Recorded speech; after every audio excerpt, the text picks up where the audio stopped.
vamos a distinguir tres momentos en esta celebración de la Eucaristía que está situada en el comienzo de nuestro curso, llamémosle si queréis curso pastoral, pero en fin, empezamos ahora un nuevo curso. Primero, si queréis, el testimonio de estos mártires coreanos. A mí me emociona siempre leer en el oficio de lecturas de esta mañana el texto, no sé si lo tienen recogido en la liturgia, el texto que escribe Andrés desde la cárcel, animando a todos los que le siguen en un momento en que son perseguidos, porque recuerdan las cosas más elementales de lo que es nuestra fe cristiana. Pero a veces con el tiempo, las circunstancias, tanta historia que ha caído y se ha desarrollado en la Iglesia, pues es verdad que tenemos muchas ideas y muchos aspectos y matices, pero en el lenguaje de los mártires lo que verdaderamente interesa es lo fundamental.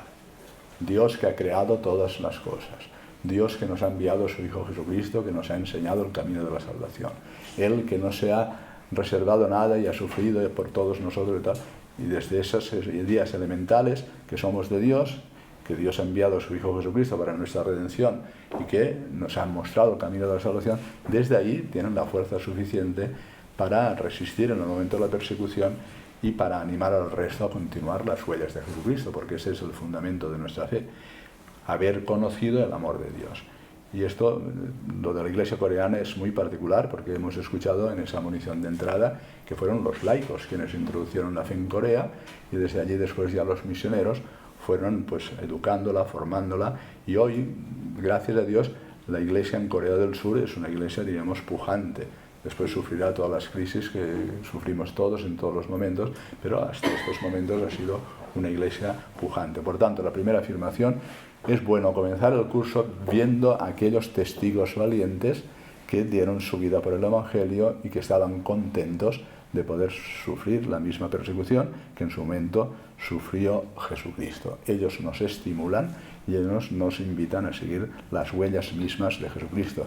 Y esto conviene recordarlo de vez en cuando y más al principio del curso. ¿Y qué hacemos nosotros?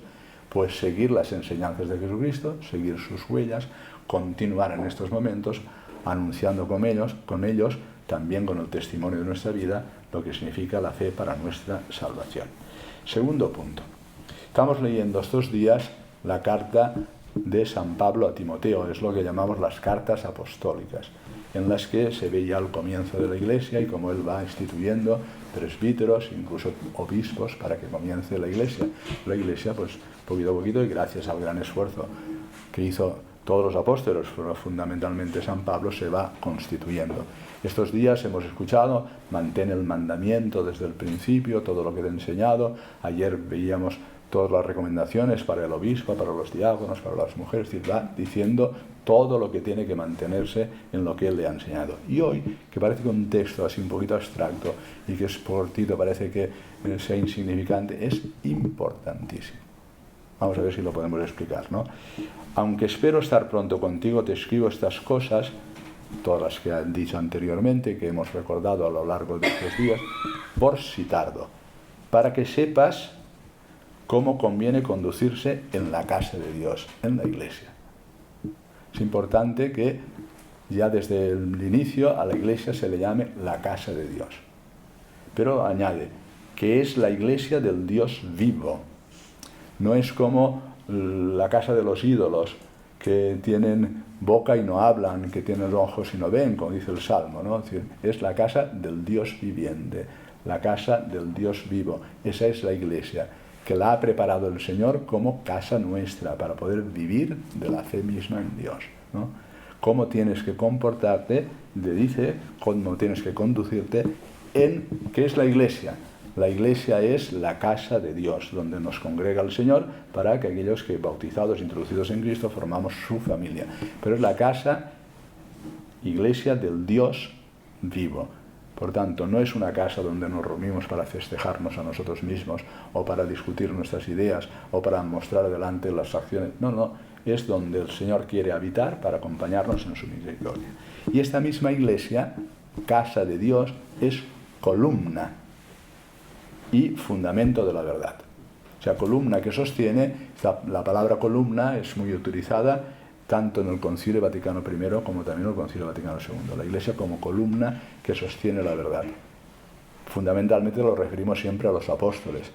Decimos que el fundamento de la casa es Jesucristo y los apóstoles son las columnas que sostienen todo el edificio. Pues toda la Iglesia es la columna que sostiene la verdad y es el fundamento mismo de la verdad. Por tanto, el Señor nos ha preparado una casa donde podamos vivir, donde está presente el Dios vivo, origen de nuestra vida y por tanto futuro de nuestra vida. Una casa es la Iglesia. La Iglesia es la morada de Dios entre los hombres, es la casa donde podemos vivir. Y ella es no una casa cualquiera, sino es la columna que sostiene todo nuestro edificio y es el fundamento de nuestra verdad. Y ahora, dice aquí de una manera muy casi pase desapercibida, pero esto es un himno antiguo, ya, porque estas iglesias que va organizando San Pablo, estas pequeñas comunidades, van también pues organizando la liturgia, igual que está el himno de Filipenses, que es el más conocido, o el de Colosenses, ¿no? Dios que no quiso aparecer en su forma de Dios, sino que se humilló, se hizo siervo, humillado hasta la cruz. Eso es un himno, que ya es para la liturgia naciente. O Dios Padre de Jesucristo, que nos ha bendecido con toda clase de bendiciones espirituales, Colosenses, es decir, son himnos. Este es otro. Dice, en verdad, o sea, primero, la Iglesia es casa de Dios, el Dios vivo, es la Iglesia, donde habita Él, es columna y fundamento de la verdad. Pero a continuación dice, en verdad es grande el misterio de la piedad. Esta piedad traduce una palabra difícil de traducir en todas las lenguas, que es la palabra griega eusebeia. Se traduce por piedad, se traduce por religiosidad, se traduce por otras palabras. Pero vamos, nos interesa la palabra misterio. En verdad es grande el misterio. Misterio en la palabra de San Pablo, en las cartas de San Pablo, es el desarrollo de toda la obra que Dios quiere realizar en nosotros. Dice, ahora se ha desvelado el misterio oculto durante tantos siglos, y es que se ha manifestado Dios en Jesucristo, y es para todos, también para los gentiles. Es Jesucristo en medio de nosotros, esperanza de la gloria. Eso es el misterio que se ha desvelado al final, ¿no? El Señor desde Abraham ha mandado profetas, reyes, etcétera, pero poquito a poquito se ha ido desvelando el misterio de la piedad, el misterio de la religiosidad, podemos traducir la eusebeia. ¿Y cuál es este misterio? Y él aquí en este pequeño himno lo dice, el cual fue manifestado en la carne. Es decir, Dios se ha hecho hombre, encarnación, el cual se ha manifestado en la carne. Ya hemos visto, por tanto, el rostro de Dios. Eso que dicen los salmos. ¿Cuándo entraré a ver el rostro de Dios? ¿No? O mi alma está sedienta de ti, Dios mío, ¿cuándo entraré? Bueno, pues el rostro de Dios se ha manifestado en la carne. Y este es el misterio desvelado de Dios, el cual fue manifestado en la carne. Y acaba el himno, en la frase final dice, recibido en la gloria, y anuncia tanto la encarnación como la glorificación, la resurrección y glorificación. El cual fue manifestado en la carne. Fue justificado en el Espíritu Santo que anima a los apóstoles desde Pentecostés a manifestar la resurrección de Jesucristo. El querigma inicial, ese que vosotros habéis llevado a la cruz, Dios Padre lo ha resucitado. ¿Con qué fuerza lo dicen? Con la fuerza del Espíritu Santo. Fue justificado en el Espíritu que le devolvió la vida y ahora en la boca de los apóstoles es anunciado. Mostrado a los ángeles. Cristo resucitado y glorioso, superior a los ángeles, ¿no? De ahí la tentación de los que no querían que el Hijo de Dios se encarnase, es decir, los ángeles que se rebelaron, mostrado a los ángeles, proclamado en las naciones, porque este misterio de que Dios ha venido a salvarnos, encarnación, muerte, resurrección, ascensión, ahora es mostrado a todas las naciones por la predicación, creído en el mundo y recibido en la gloria. Si lo pasamos desapercibido, parece que sea unas cositas que dice, pero hay como una síntesis apretada de la primera formulación del credo. Cuando decimos nosotros, el credo de los apóstoles, ¿no? Creo en Dios Padre Todopoderoso, Creador del cielo y de la tierra. Pues en la medida que van sintetizando las verdades conocidas, van haciendo estas pequeñas fórmulas de fe. La más antigua de todas es Jesús es el Señor. Es la primera fórmula del credo, ¿no? Este hombre Jesús, el Hijo de María, tal, es el Señor, es el Kyrios. Esa es la síntesis del credo, la más pequeñita de todas, ¿no? Esta es otra formulación del credo y después ya el desarrollo de todos los himnos que tiene San Pablo y la misma Escritura, hasta que aparece el primer símbolo de la fe, que se llama así, que es el credo de los apóstoles, el credo bautismal. Después los concilios lo van acrecentando, pues el concilio de Nicea, de Constantinopla, el credo más largo que profesamos a veces. Bueno, pues aquí tenemos una primera síntesis de lo que el apóstol San Pablo le enseña, en este caso, a Timoteo. ¿Qué retenemos nosotros para empezar el curso? Que estamos donde tenemos que estar. ¿Dónde tenemos que estar? En la casa de Dios, que es la iglesia del Dios vivo, y que es la columna y el fundamento de nuestra fe. ¿Y cómo se ha manifestado esa fe y esa verdad para nosotros? Pues el cual ha manifestado este gran misterio de piedad en la carne, justificado por el Espíritu, mostrado a los ángeles, proclamado en las naciones, creído en el mundo, recibido para la gloria. Y entonces ya el Salmo se entiende.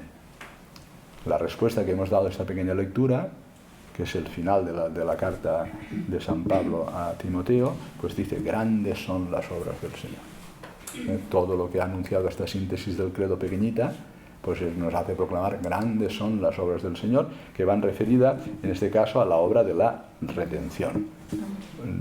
Lo que admiramos, las acciones del Señor, miramos tanto la creación como la redención, como la glorificación. En este caso, se hace referencia, dad gracias al Señor de todo corazón, en compañía de los rectos, en la asamblea, grandes son las obras del Señor. Es lo que nos ha hecho decir el Salmo para orar esta misma palabra. Pero esta palabra es como una semilla que cae en nuestra tierra, y no viene a afectar simplemente a la mente para que tengamos ideas religiosas, sino que ahora esto mismo tenemos que aceptarlo de corazón y orarlo, y es lo que nos ayudan los salmos como respuesta. Tercer punto, el Evangelio, que es un Evangelio que, soltito como está aquí, si miras antes lo que está ocurriendo es la discusión con los fariseos. Cuando dice esta generación, se está refiriendo a los fariseos que está discutiendo con ellos y que no hay manera de que acepten que es el Hijo de Dios, ¿no? Entonces dice, ¿a quién compararé esta generación? Y se refiere a los interlocutores que tenía delante. Es decir, son como los niños, y dice, hemos tocado la flauta y no habéis bailado. Es decir, esa, digamos, el reproche que Jesús hace para aquellos que no nos abrimos a reconocer su presencia, a reconocer su palabra y a seguirle Él como el Hijo de Dios, ¿no? Es lo que le reprocha. Es decir, estáis protestando porque Juan vivía de manera austera, ahora porque yo voy con los pecadores y como, pues también. Es decir, ¿qué queréis? Solo la sabiduría reconoce la obra de Dios. Y es lo que tenemos que pedir nosotros como Salomón al principio del curso, ¿no? Sin embargo, todos los hijos de la sabiduría le han dado la razón, y esto es lo que el Señor nos invita en esta palabra inicial. Nosotros queremos dar la razón a Jesús, que se ha mostrado en la humildad, tal como se mostró en la humillación, en la pasión, pues, tal como Él reproduce la figura del siervo de Yahvé. Bueno, pues también es importante para empezar el curso no estar con esa, diríamos, vaivenes de que, no, saber el tiempo oportuno. Si están haciendo sonar la flauta, bailemos. Y si están diciendo lamentaciones, lloremos. Pero no estemos así, que sí, que sí, no, que sí tal, sino que entremos verdaderamente. Claro, hay un modo de estas palabras, digamos, hacerlas muy fructuosas para nosotros, es lo que llamamos escrutar las Escrituras. Jesús lo decía, escrutar las Escrituras porque ellas hablan de mí, ¿no? Esto mismo, tanto en la Biblia de Jerusalén como en otras Biblias, con las notas, tienen que ser Biblias católicas, si van viendo el textito de la carta a Timoteo o este texto de Lucas, tiene paralelos. Hay Biblias que en eso, y tienen notas que van explicando, es decir, la importancia de algunos términos. A veces pues no tienen muchos paralelos, pero estas dos sí tienen paralelos, para que si ustedes escrutan, porque ¿qué es escrutar en este caso? Leen el texto una vez, otra vez, lo van interiorizando para hacer oración con él, ¿no? Y entonces van viendo la obra de Jesucristo detrás de estos textos. Y si van siguiendo el método de los paralelos, de bueno, esto te manda a este sitio, de este sitio te manda a otro sitio, van viendo el desarrollo de las Escrituras para ver en toda su plenitud estos textos que la Iglesia nos propone en esta etapa en que estamos comenzando el curso. Por tanto, resumen, 3 afirmaciones. La primera, recibamos el impacto del testimonio de los mártires para seguir sus huellas. Segundo, estemos nosotros contentos de que el Señor nos haya situado en la casa donde se puede vivir, que es la Iglesia, que es columna y fundamento de la verdad, y profesemos con la Iglesia naciente este credo sencillo que recuerda San Pablo a Timoteo. Digamos con el salmista: grandes son las acciones del Señor, y reconozcámosla también en nuestra propia vida personal, lo que el Señor está haciendo con nosotros, con cada uno de nosotros. Y finalmente, pues no seamos veleidosos, y si le hemos dicho sí al Señor, pues con su gracia, con la intercesión de los mártires coreanos, de la Santísima Virgen, pues vamos a decirle: Señor, nosotros queremos esa sabiduría que te da la razón, y queremos seguirte desde el primer momento.